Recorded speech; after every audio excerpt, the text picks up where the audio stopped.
This will be a video about Larissa Lai's novel, The Tiger Flew. Just sort of an introduction to some of the major themes and an attempt to link it back to the other books that we've read in this course. So when I was putting this course together, I was thinking, obviously, this will be an online version. It's happening remotely during the time of COVID, and it seemed like The Tiger Flew was perhaps an interesting novel to put on the course, given the fact that we're going through a pandemic right now that will arguably have significant impacts on us as a culture. Okay, so the initial outbreak of COVID-19 apparently came from China. And so you get these kinds of racist comments from people like Donald Trump saying, this is the China flu, and, saying it's their fault, and so on and so forth. And so we see that, something that's biological can very quickly become politicized, okay? And so Canada has, other experiences with coronaviruses, most obviously SARS in, 2007, I think, 2003. I forget off the top of my head what year it was. But the point is that I was thinking about this book is that it's a real-time problem that we're dealing with, this idea of the flu, and it's not a flu, it's a coronavirus, but the way in which this knowledge is imperfect, okay? And it raises the question of how might a catastrophe, in this case a health catastrophe and a biological catastrophe, change us, not only biologically, which is most obvious in the text, but also socially and politically, which is why I bring up the kind of racist identification of this as a Chinese virus. There's no reason to do that, but it gets politicized. So we see how biology can be weaponized into kind of political things. And so, obviously Larissa Lai is not writing this novel about COVID. It hasn't happened yet. Although it's surprising to me, it's only, a year or so off from actual publication date. But she's certainly aware of other things like SARS and so forth. So this is a novel that's operating in the realm of, again, science fiction or speculative fiction and elements of fantasy as well. So that should take us back to Oryx and Crake, right? That Atwood talks about this, her novel is speculative fiction, that these things can really happen and what might they look like. And so in some regards, Tiger Flew is very similar to Oryx and Crake in that manner, right? It's speculative fiction that this outbreak could happen and what is the future going to look like. Now, they both deal with environmental catastrophe in this way, but for quite different reasons, it seems, okay? So in Oryx and Crake, we have the science fiction element, speculative fiction, fantasy, and then we have these new creatures, that Crake develops in the Crakers, in the same way that as we're reading Tiger Flew, it unfolds in this really weird way. It's like, are these people human or not? Like, what are these people? And it's set, in the future, by 100 odd years, and what is humanity going to look like, and it's this kind of evolutionary biological change, and it's never really explained. It's just kind of taken for granted. So it's one of those novels where whatever has happened has already happened, and we get told about that on the detailed pages of the various parts, that it has different calendar markings, right? It has the Gregorian calendar and the time after oil and the third calendar. I forget the name off the top of my head.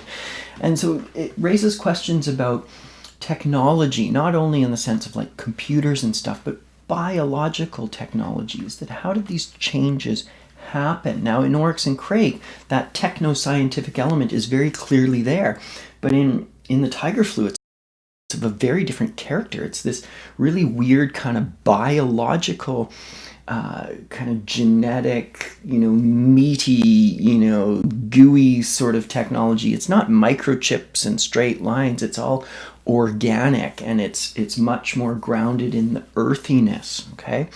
And so we can set up these kinds of divides between these intellectual categories of the kind of techno-scientific, computer technology is a very rational, male-centered domain epitomized in this figure of the sociopathic Craik, right? In this novel, it's much more bodily and fluid and all the kind of stuff that's associated with females and femininity and all, being part of the earth and organic. And so we can see that this is a more kind of gynocentric vision of the future as opposed to the phallocentric vision of the future in Oryx and Craik. So very different worldviews going into the future. Okay?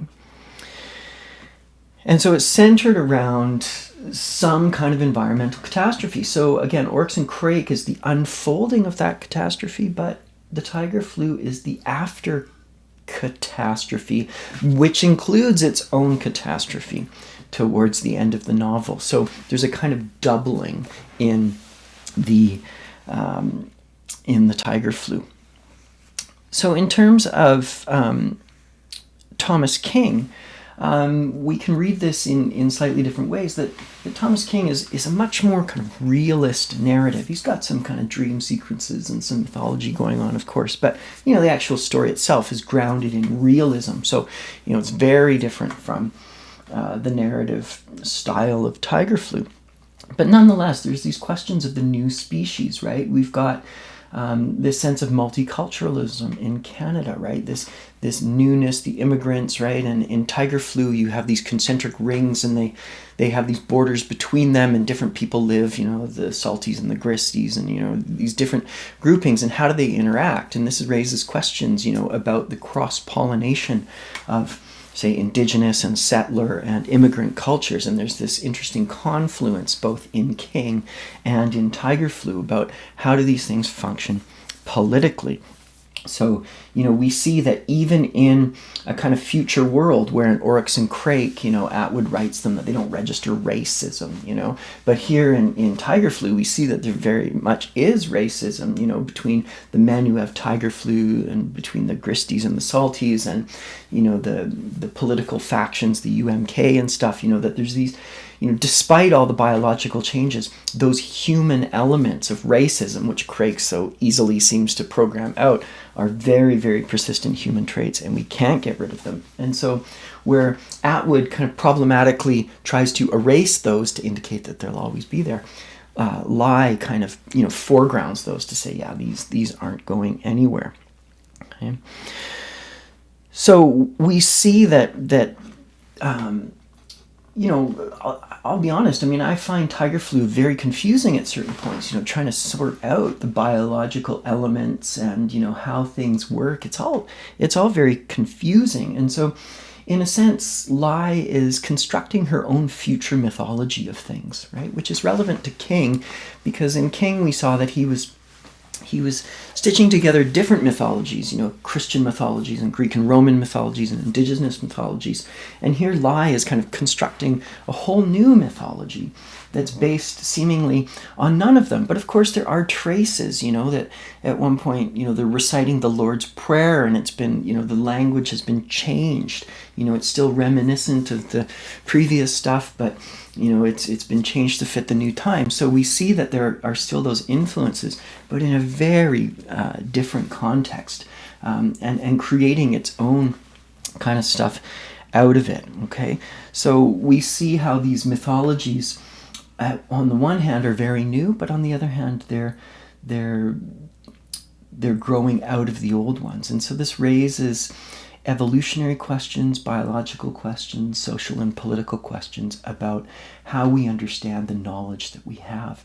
And so towards the end of Tiger Flu, we get a retrospective. I'll talk more about this in another video, in the final section of the novel, where it says, we didn't know everything that they knew back then.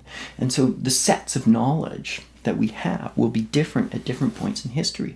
And so she's imagining a future where we're actually greatly impoverished in some areas, say the techno-scientific, microchip kind of version of technology, but much richer in other elements, the biological and the earthiness and the organic and so forth. Okay.